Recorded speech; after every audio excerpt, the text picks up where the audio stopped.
itu middle income trap ya, itu jebakan kelas menengah ya. Karena ketika ya gaji mereka naik gitu ya, mereka merasa mereka bisa spending, karena keuntungan jadi kelas menengah kan stabil kan.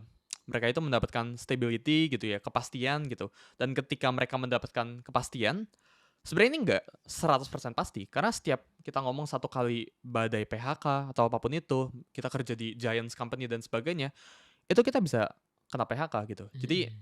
ya itu ya menurut saya, karena pengeluaran mereka itu terus ikutan naik ketika gaji mereka itu naik gitu. Dan Mmm, solusinya itu ya pengeluarannya harus di-press. Lebih baik kita naikin income kita gitu. Jadi mhm, daripada orang tuh suka misal punya gaji 10 juta, mhm, expense mereka atau pengeluaran mereka itu mhm. 7 juta. Ya Oke, daripada mereka mencoba buat press 7 juta ini ke 6 juta atau 5 juta, itu kan tersiksa kan. Makannya oke. jadi nggak enak, tinggal transportnya jadi nggak enak gitu kan. Terusnya pas Mmm, kerja jadi nggak nyaman, semuanya jadi nggak enak gitu. Daripada di-press kayak gitu pengeluarannya, kenapa nggak income-nya dinaikin aja.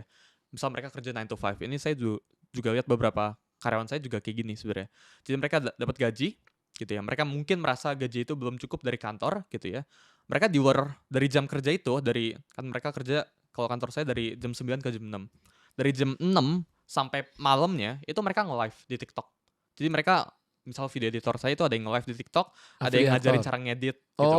Terus saya ada link di bio-nya Oh, cara jualan preset-preset gitu. Itu dia cari income tambahan di situ, dapat beberapa juta. Jadi daripada nge-press pengeluaran dia, itu kan tersiksa orang dan nggak enak aja gitu. Rasanya, mmm, dan ini limited kan, nggak mungkin dong kita bisa press pengeluaran kita ke nol gitu. Ya kecuali kita udah di kuburan baru nol gitu. mhm, Tapi selama kita mhm. masih hidup selalu ada pengeluaran, selalu ada expense gitu. Jadi daripada kita press pengeluaran, lebih baik kita memperbesar apa yang kita udah dapat aja gitu. Jadi karyawan, kita harus buat diri kita itu irreplaceable, nggak bisa digantikan sama perusahaannya. Sampai kalau misal kita keluar dari perusahaannya, perusahaan ini bisa gawat tanpa kita. Nah harus sampai kayak gitu, kalau misalnya saya jadi karyawan. Jadi karena dengan kondisi kayak gitu, gaji kita pasti tinggi. Dan orang-orang Iya, kan sering bener. komplain kan, "Oh, gajinya rendah." Ya karena orang itu gampang banget digantikan. Karena Kalau banyak saingannya. iya, kalau orang itu susah banget buat digantikan, kalau misal Bang Atta punya karyawan yang, wah ini susah banget nih, ini orangnya emas banget, orangnya baik banget, jago banget, ya kalau bahkan nggak usah gaji gitu, bahkan dikasih saham pun bisa-bisa aja gitu. Bisa-bisa aja, Jadi, bener. ya prinsip saya tuh ini juga beneficial dari sisi business owner-nya ya. Karena kan business owner-nya jadi dapat, atau kayak Bang Atta jadi dapat orang yang jadi bisa diandalkan, yang talented, yang tangan kanannya Bang Atta gitu sih. Jadi bikin diri sendiri itu irreplaceable dan naikin income kita daripada tekan pengeluaran. 5 tahun, 10 tahun lagi harus bisa ngedit potong konten atau social Iya. media ya, itu udah. Kayaknya ngedit foto, ngedit video, itu tuh udah jadi keharusan deh sekarang. Iya, Karena setuju. misalnya kamu pedagang, kamu jualan kerupuk aja kamu harus ngedit tuh konten video kamu biar Iya, kerupuk kamu laku. iya, karena Misalnya kamu usaha baju, ya kamu harus ngelakuin editing itu, kalau semuanya kamu bayar orang, habis. habis. Apalagi sekarang kan aplikasi-aplikasi editing itu udah gampang ya, Mmm, kayak CapCut, terus Lightroom, mmm, segala macam tuh udah terbantu lah, udah ada AI-nya juga. iya. Iya iya, bener bener bener. Itu menurutku kemampuan dasar sih. Makanya aku kalau ketemu orang, "Kamu bisa ngedit video nggak?" "Nggak bisa." Nah ini tuh aneh, umurmu 20-an kamu nggak bisa ngedit, Iya, sekarang udah ada handphone, itu aneh menurutku. setuju, setuju. Harus bisa, at some point semua orang emang harus bisa bikin konten sih, bukan edit. Kayak ngomong depan kamera itu ke depannya harus bisa sih. Kan dulu kan orang ada yang masih bisa beralasan, "Oh, nggak terbiasa depan kamera." Tapi menurut saya kayak dalam jangka waktu 5 sampai 10 tahun ke depan, semuanya itu kan akan go digital. Iya, Promosi itu kan nggak bakalan kayak dulu kalau misal orang promosi di stand bener, mall gitu kan 2 jam ngomong. Sekarang tuh orang 2 jam ngomong di TikTok itu bisa reach out ke ratusan ribu, betul. bikinnya videonya cuma 2 jam, bisa ditonton Mhm. berulang-ulang, di-play-play berulang-ulang.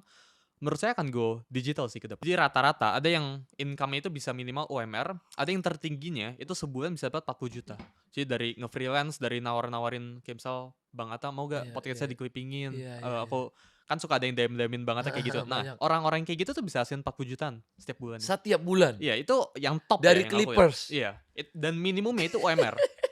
Yang minimum UMR. bener, dan mereka itu anak SMA semua. Mereka bukan harus punya gelar S1, mereka harus Betul talented betul, gimana pun, itu enggak.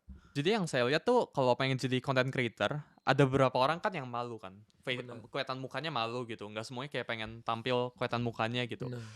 Clipping itu nge-solve sih masalah itu. Mereka tuh Iya, nggak perlu tunjukin muka, faceless gitu, bisa dapetin puluhan juta gitu. Nggak perlu build portfolio. Kalau orang pengen jadi content creator kan mungkin harus beberapa bulan setelah mmm, itu baru, build personal brand dulu, cari brand buat endorse mereka itu kan butuh lama kan, waktu gitu. Nggak mungkin 1 minggu pertama dia buat konten, 7 konten langsung bisa terima endorse 1 juta, itu kan kecil Iya banget iya chance-nya. iya. Tapi kalau Clipper bisa gitu, 1 minggu pertama ngedit video bisa dapat 1 juta kalau mereka beneran ada video yang naik gitu. Dibayarnya kan berdasarkan performa. Bener. Gini ya, menurut saya di era sekarang, kayak yang tadi awal video ini, kerja keras itu udah jadi bare minimum dan kerja keras itu nggak cukup. Orang tuh suka nganggap, oh kerja keras itu bisa jadi kaya gitu. Kalau gitu orang yang, sorry, kuli bangunan, yang kerja 13 jam sehari gitu, udah jadi kaya banget, udah jadi triliuner miliarder gitu. Tapi kenyataannya semua orang yang di kuli bangunan itu, tanpa bermaksud untuk merendahkan profesi mereka ya, karena mereka tuh kerjanya beneran keras gitu. Cuma kerja keras di era sekarang itu udah jadi bare minimumnya atau bahkan nggak cukup gitu. Sekarang tuh Mmm. kita harus mulai manfaatin beberapa, kita namainnya itu leverage, yang ada dalam dunia kita sekarang gitu, yang ada dalam ekosistem semua kita sekarang gitu. Contohnya itu misal tadi media gitu. Media itu salah satu bentuk leverage gitu. Kalau misal aku sekarang buat konten shoot video selama 5 menit, aku posting di sosial media, itu bisa ditonton sama ratusan ribu orang misal. Tapi kalau misal Bang Atta misal shoot konten 5 menit, mungkin jutaan orang yang nonton gitu. Jadi kan beda hasilnya. Tapi kan kerjanya sama-sama 5 menit. Nah itu bentuk leverage. Kerjanya itu sama, inputnya itu sama, tapi outputnya atau hasilnya itu berbeda gitu. Nah, Mmm. menurut saya orang-orang sekarang atau teman-teman Gen Z sekarang itu harus mulai manfaatin semua jenis leverage yang ada gitu. Kayak kita lihat ada AI di luar sana gitu. Orang kan sering tanya, "Oh, AI itu bakal gantiin kita atau enggak?" gitu. Ya jawabannya itu enggak.